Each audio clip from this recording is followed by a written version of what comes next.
Emang Merdeka Belajar itu berhubungan Kak sama pramuka atau kepramukaan? Kak, pramuka itu apa sih Kak? Gitu kan? Biasa saja. Peringkat 1, 2, 3 biasa-biasa saja. Bahkan kadang-kadang mentok. Apa yang keliru?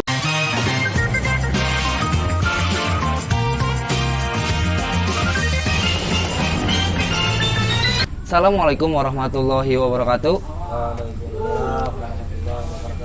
Salam Pramuka. Hai sahabat coklat, balik lagi di channel YouTube channelnya Manusia Tunas Kelapa dengan tema ngeduprak.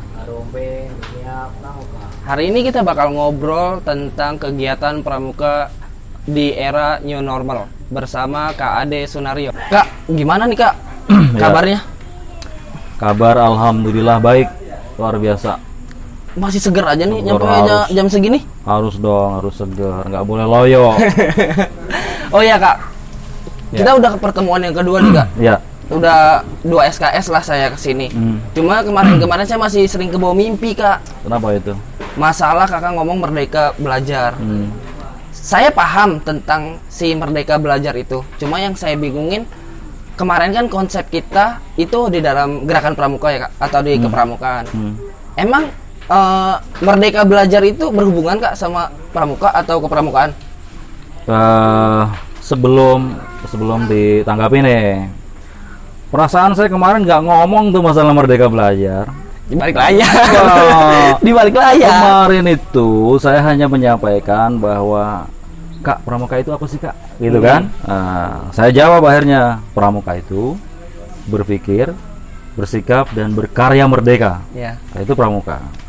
Nah, mungkin ada kata merdeka yang digaris bawahi di situ ya. Ya, akhirnya kamu nyambungin dengan Merdeka Belajar ya kan, yang Ya. sekarang lagi manuver dari Pak Mendikbud ya Pak Menteri. Oke, kaitan dengan Merdeka Belajar, apakah ada kaitan dengan pramuka? Saya coba untuk menyampaikan beberapa hal kaitan dengan Merdeka Belajar. Ketika Pak Menteri, Pak Nadiem Makarim ditunjuk sebagai Menteri Pendidikan Republik Indonesia pada periode sekarang, kemudian beliau mencetuskan sebuah gagasan baru, konsep berpikir baru yang saya pikir cukup ekstrim. Bahasa ekstrim, kata ekstrim ini juga saya garis bawahi. Kenapa? Ada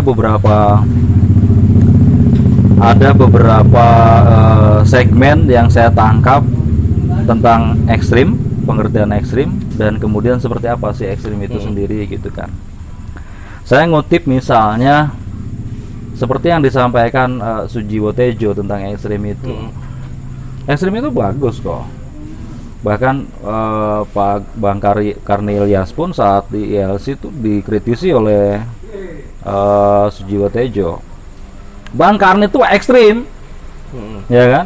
Bang Karni itu ekstrim. Kenapa? Pada usia lanjut, ya kan, masih mandu acara dengan durasi sekian jam, berdiri pula. Itu kan ekstrim namanya. Iya. Tetapi dengan hadirnya Bang Karni di usia lanjut dan kemudian memandu dengan berbagai macam wawasan, referensi keilmuan dan sebagainya, sehingga bisa menyuguhkan satu tontonan dan tuntunan yang layak untuk dikonsumsi oleh masyarakat Indonesia. Betul. Disampaikan pula oleh Sujiwo Tejo bahwa pewayang itu siapa?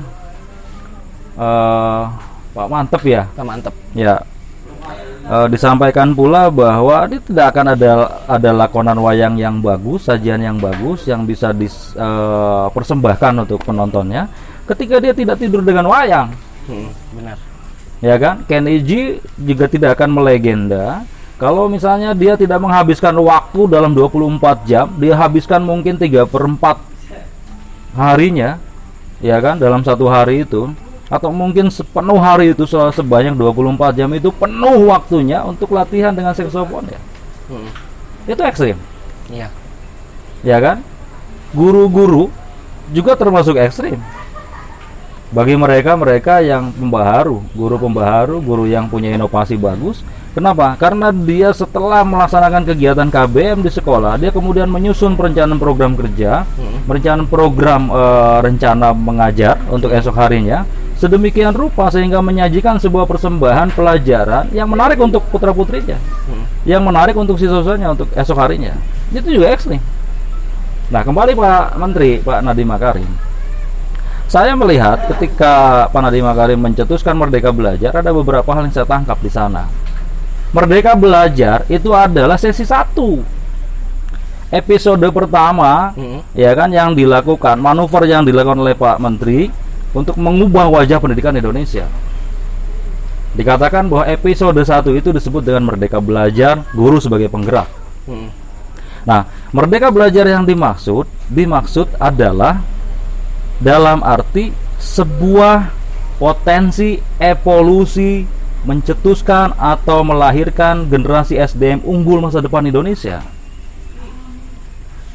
Lagi-lagi saya sampaikan bahwa Merdeka Belajar adalah potensi evolusi lahirnya generasi unggul, generasi SDM unggul Republik Indonesia masa depan. Ada episode pertama, berarti ada episode kedua. Ya kan? Iya. Episode keduanya apa? Kamu tahu? Belum. Episode keduanya adalah Kampus Merdeka. Kampus Merdeka adalah disebut sebagai sebuah potensi revolusi untuk membentuk SDM unggul yang dalam waktu cepat, dalam waktu sekian tahun, 2-3, maksimal 4 tahun atau 5 tahun, bahwa SDM unggul itu terjun pada masyarakat. Karena mereka sudah di ujung usia pendidikan, pada usia pendidikan formal.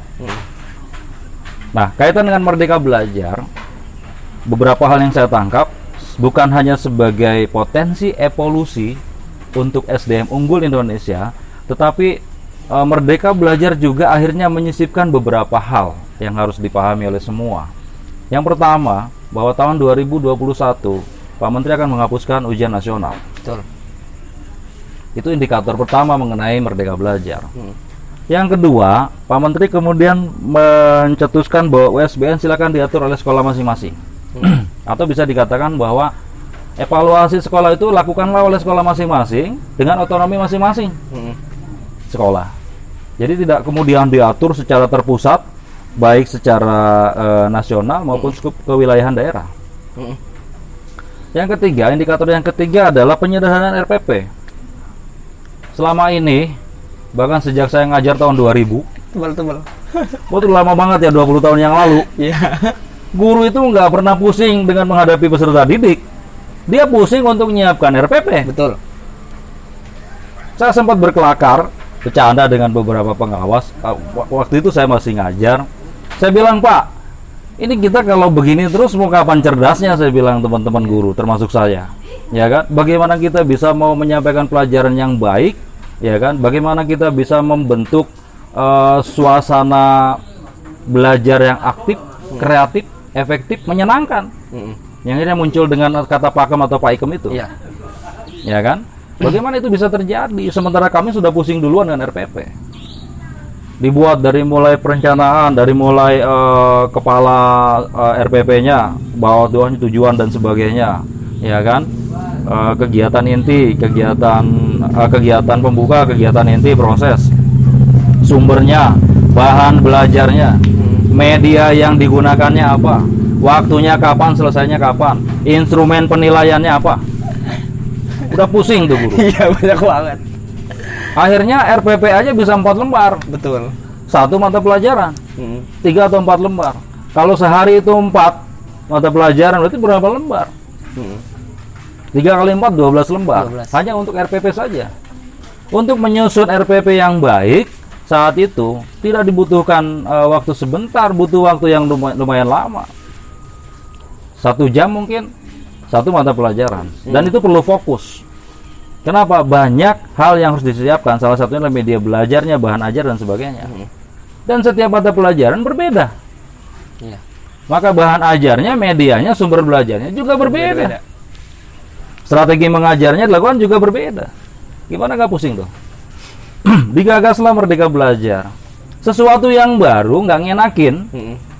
Ya kan? Banyak juga kontroversi kaitan dengan inovasi gagasan dari Pak Menteri kaitan dengan Merdeka Belajar. Tapi kalau saya asik-asik aja gitu kan. Saya pikir kenapa enggak sih sesuatu yang baru. Dan saya berpikir bahwa ini sangat erat kaitannya dengan building karakter atau karakter building, ya kan, pembentukan karakter. Nah, RPP disederhanakan menjadi cukup satu lembar saja. Senang banget kan teman-teman guru kan?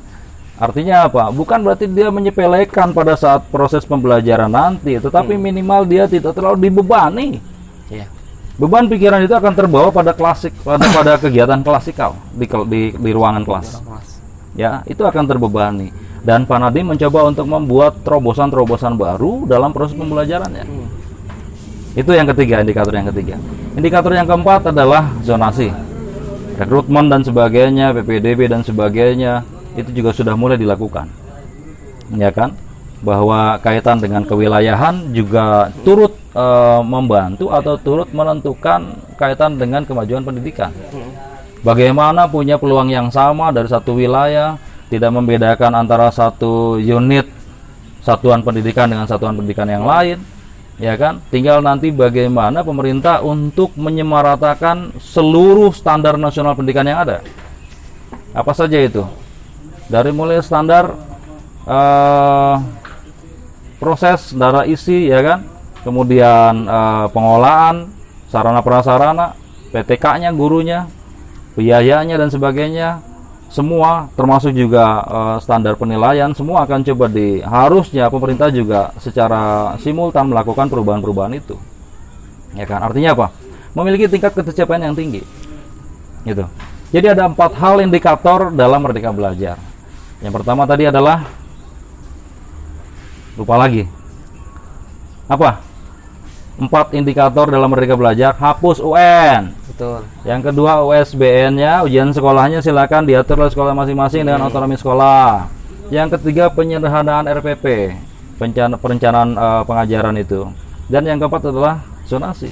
Itu adalah 4 indikator dalam Merdeka Belajar. Ada sebuah paradigma berpikir dari Pak Menteri. Saya melihat bahwa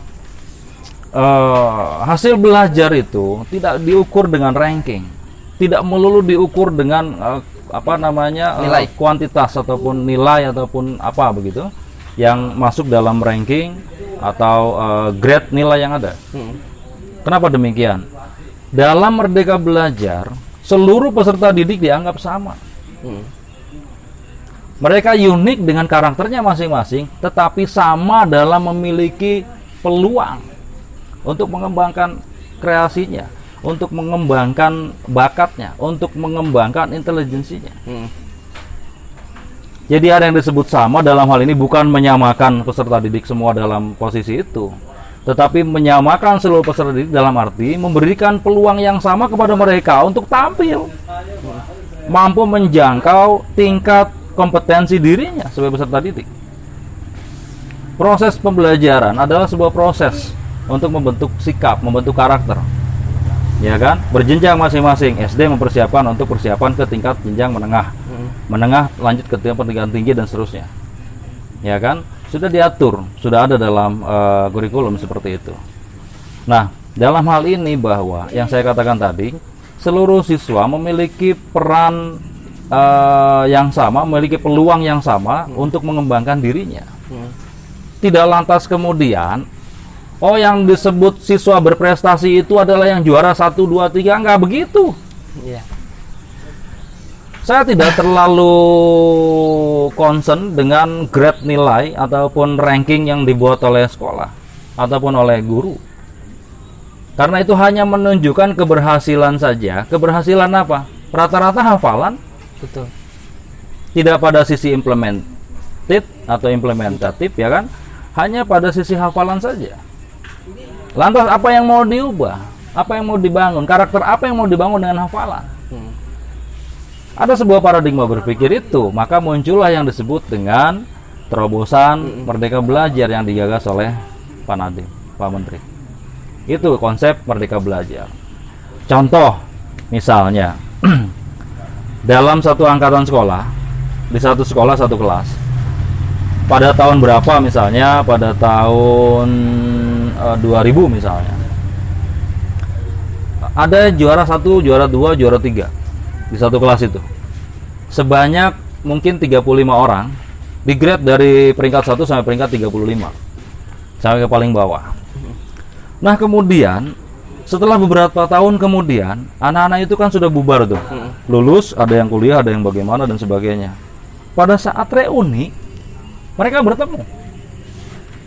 Ternyata dari sekian banyak, yang peringkat 1, yang mendapatkan ranking 1, 2, dan 3, ternyata tidak signifikan masuk dalam perannya di masyarakat. Tetapi yang nggak dapat peringkat saat itu, mungkin dia hanya peringkat 15 saja, atau mungkin apa, ternyata dia jadi pengusaha yang sukses. Iya, Jelas nggak? jelas, paham. Mereka berhasil ketika di luar, tetapi dia dipangkas di dalam. Kenapa? Karena guru, karena pendidik, atau mungkin secara umum menganggap bahwa orang ini nggak punya potensi. Saya pernah mengalami, dan seluruh pendidik saya yakin pernah mengalami itu. Bertemu dengan siswanya, kamu waktu sekolah begini-begini, sekarang kamu hebat. Iya. Peringkat 3 juga enggak, apalagi 1. Tapi ternyata setelah dia terjun ke masyarakat, dia menjadi bagian dari masyarakat, dia mengembangkan potensinya di sana, dia punya kemerdekaan yang hakiki. Ya kan, dia punya kemerdekaan yang hakiki, maka dia bisa membangun konsep hidupnya. Maka dia bisa membangun potensi dirinya. Maka dia bisa menjadi seorang pengusaha yang sukses. Misalnya itu. Petani yang sukses, pengusaha yang sukses dan sebagainya. Karena sukses itu relatif. Gitu kan? Ada yang biasa-biasa saja. Peringkat 1, 2, 3 biasa-biasa saja. Bahkan kadang-kadang mentok. Iya. Apa yang keliru sebenarnya? Hasil belajarnya ada di mana? Hasil belajar bukan hanya ditunjukkan dengan adanya rapot ataupun grade nilai ataupun ranking yang dibuat atau disusun berdasarkan nilai tertinggi.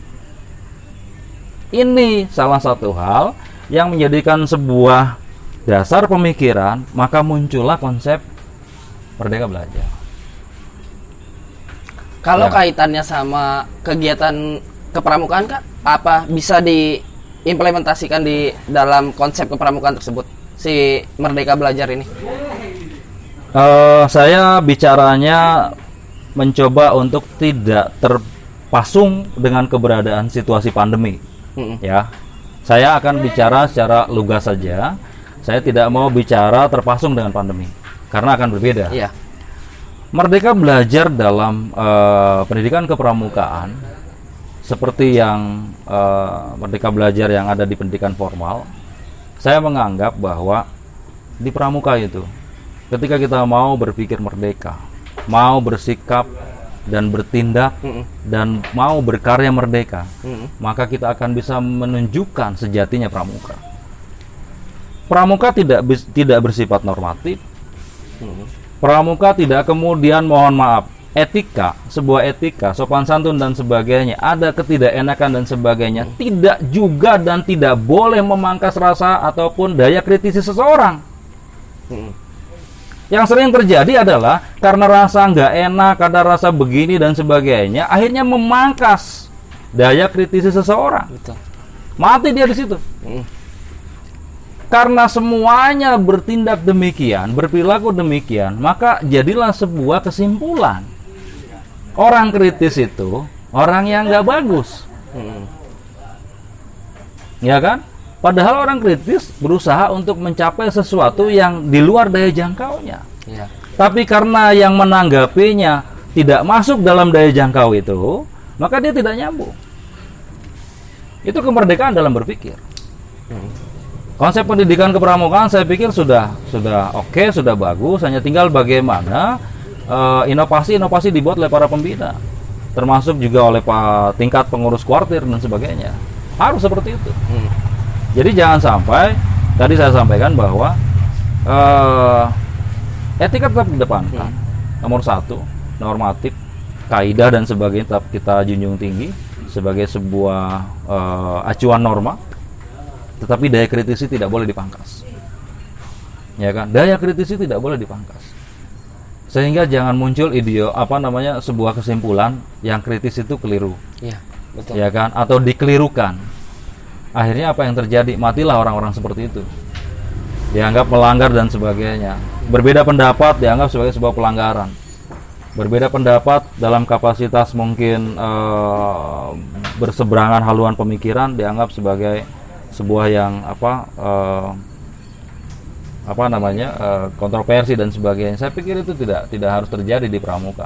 Pramuka memberikan peluang yang seluas-luasnya untuk seluruh peserta didik, untuk seluruh anggota, baik anggota muda maupun anggota dewasa untuk melakukan itu. Pramuka tidak hanya cukup dengan latihan-latihan normatif keseharian, pencapaian SKU dan sebagainya, tapi butuh inovasi. Ya kan? Beberapa hal terjadi, bahkan kemarin-kemarin, coba saya ulas lagi. Ini gimana nih? Pramuka hebat, tapi yang mau jadi pembina nggak ada. Dan yang jadi pembina Pramuka, cetek lah, biasa-biasa aja. Siapa nih pembina Pramuka? Pembina Pramuka itu ini aja. Nggak ada satu orang pun yang merasa bahwa seseorang yang mengambil bagian penting di Pramuka itu adalah orang penting, kecuali untuk strukturnya saja. Secara praksis di lapangan tidak pernah ada yang ngambil itu. Kenapa? Gengsi, panas-panasan, hujan-hujanan dan sebagainya. Harus Gengsi. nginep. Itu urusan Pramuka, hujan-hujanan begitu. Apa paradigma berpikir? Apa kerangka berpikir, mindset dari masyarakat? Ya seperti itu Pramuka. Hanya posisi-posisi tertentu saja dalam struktur-struktur kepengurusan tertentu saja yang diambil oleh orang-orang penting, ya kan, secara ex officio dan sebagainya untuk kebijakan-kebijakan tertentu. Tapi secara praksis tidak ada. Dari sekian banyak guru, bahasanya nggak hobi Pramuka. Oh itu mah nggak hobi Pramuka. Ini yang hobi aja yang begini. Ini bukan masalah hobi. Pembentukan karakter building bukan bicara hobi. Bicara kebutuhan. Kebutuhan siapa? Kebutuhan masa depan Indonesia. Bukan kebutuhan seseorang. Bukan bicara hobi. Emang mancing? Pramuka kok hobi? Pramuka itu kebutuhan. Gitu. Kita butuh pendidikan Pramuka untuk membentuk karakter. Tapi kalau bicaranya hobi, itu sebuah hal yang keliru menurut saya. Itu. Buat kakak sendiri nih, kritis berpikir itu penting nggak? Sangat penting. Kan saya kemarin menyampaikan, Pramuka itu apakah? Pramuka itu berpikir berbeda. Bukan berarti melanggar aturan. Berpikir berbeda itu adalah mencoba untuk mengeluarkan inovasi, mencoba untuk berinovasi, membuat terobosan-terobosan baru, manuver-manuver baru supaya tujuannya tercapai dengan cepat. Tapi terkadang gini Kak, dalam satu ruangan ada 10 orang. Terus? Ada 10 orang. Dari 9 itu punya salah satu visi dan misi yang satu alur. Tapi satu ini pengen visi dan misi tersebut tuh harus di-upgrade lebih, seharusnya lebih hebat daripada itu. Dalam artinya itu bisa dikatakan itu satu orang itu punya pikiran yang kritis ya Kak? Kritis. Nah, terkadang karena dia minoritas, karena dia minoritas jadi nggak dianggap. Padahal kalau misalkan yang tadi saya ini lagi Kakak bilang kalau misalkan pemikirannya nyampe, itu pasti keren gitu. Ya, lebih hebat. Kadang orang-orang yang kritis akan lemah sama hal yang seperti itu Kak. Kalau menurut Kakak nih, gimana cara biar satu ruangan yang berisikan 10 kepala, 10 pemikiran yang berbeda-beda bisa satu pemikiran juga? Hal itu bisa perlu latihan ya, perlu ada latihan. Dalam arti bahwa dalam dunia kepramukaan misalnya diskusi ya kan, berbeda pendapat, kemudian mencoba untuk mempertahankan pendapat argumentasinya dengan referensi keilmuannya, itu juga penting saya pikir. Dengan latihan itu maka dia akan coba konsisten dan istiqomah bahasanya dengan pendirian itu. Istiqomah dengan pendirian itu bukan berarti dianggap sebagai penentangan, bukan. Pada prinsipnya nilai demokrasi adalah hasil keputusan musyawarah dibuat, ya kan? Contoh misalnya begini, keputusan itu diambil dengan berbagai macam cara. Ada 3 macam cara mengambil sebuah keputusan. Yang pertama adalah musyawarah. Dimungkinkan musyawarah dalam satu keluarga, mau ada rencana misalnya hajat atau apa, musyawarah keluarga. Kenapa? Bisa dilakukan. Kemudian yang kedua adalah pengambilan keputusan dengan cara pemilihan suara terbanyak, dengan suara terbanyak atau voting. Kenapa voting dilakukan? Karena musyawarah tidak mungkin dilakukan. Contoh, kita mau milih bupati, mau milih calon anggota legislatif, anggota dewan, masa mau musyawarah? Mau di lapangan mana? Nggak bisa. Iya kan? Segitu banyaknya orang satu kabupaten kota, maka dilakukanlah voting. Dan yang ketiga, cara mengambil keputusan adalah dengan cara aklamasi. Gitu. Itu juga salah satu cara mengambil keputusan. Nah, yang disampaikan tadi, karena minoritas, kemudian bagaimana mempertahankan pendapat dan sebagainya, latihan. Dengan cara demokratisasi, dengan cara diskusi dan sebagainya dalam kegiatan-kegiatan pramuka. Atau dalam lingkup misalnya di lebih khusus spesifik pada usia golongan penegak pandega, apalagi pembina. Silakan diskusi. Kemudian bagaimana seseorang bisa mempertahankan pendapatnya dengan baik, dasar keilmuannya, referensinya harus jelas. Data ya Kak? Ya, referensi harus jelas. Dasarnya apa? Datanya apa? Acuannya kemana? Kalau kita bicara tanpa acuan itu kan ngegombal doang. Iya, betul. Gombal lagi ya. Ya, kita ngegombal lagi aja nih. Maka semuanya harus bicara, harus menyampaikan pendapat berdasarkan dasar hukumnya, berdasarkan referensi dan sebagainya, baru bisa terima. Tawarkan itu. Ya. Yang 9 orang tidak bisa menunjukkan dasar keilmuannya, yang 1 orang bisa menunjukkan referensi keilmuannya, maka yang menang 1 orang itu. Kalau yang 9 orang tidak menerima, maka dia pramuka-pramukaan itu. Pramuka gombal. Gombal-gombalan. Pramuka gombal. Harus menerima dong ketika misal ini bukan masalah menang dan kalah. Kita bicara mengambil sebuah keputusan misalnya, ingin tahu apa sih referensinya, kan begitu. Silakan. Bahwa seseorang yang berpendapat maka dia berhak mempertahankan pendapatnya dengan berbagai macam argumentasi dan referensi keilmuan. Bukan dengan adu urat leher. Ya, betul. Ya, nggak boleh itu. Akhirnya apa yang ada asumsi, persepsi, opini itu nggak boleh. Kata dia. Iya, kata dia. Ini menurut ini begini. Iya. Saya pernah ngomong dengan orang Guarda, saya pernah ngomong orang Guarnas, pernah ngomong. Iya, pernah. Referensinya nggak tahu. Betul. Nah, itu juga nggak boleh. Gitu. Mantap nih Kak. Udah merdeka belajar, merdeka berkarya, sekarang udah dapat dua-duanya si Iya. kemerdekaannya nih. Benar-benar emang harus ya setiap anggota pramuka benar-benar harus bebas ya Kak. Dalam artian bebasnya Bebas dalam bertanggung jawab. Pak. ekstrakurikuler ditiadakan. Ya. Kalau pramuka sendiri gimana Kak? Orang kan bukanya buka bungkus HP, unboxing Iya. gitu kan, tutorialnya udah gombal banget kan gitu kan. Cuek. Nah, kalau di pramuka unboxing apa? Pembinanya pengen dihonor. Pengen diberikan honorarium. Gimana judulnya? Iya kan? Udah masa pandemi begini katanya, aduh, honor pramuka juga akhirnya hilang. Biasa tambahan itu ya, sekarang malah jadi hilang.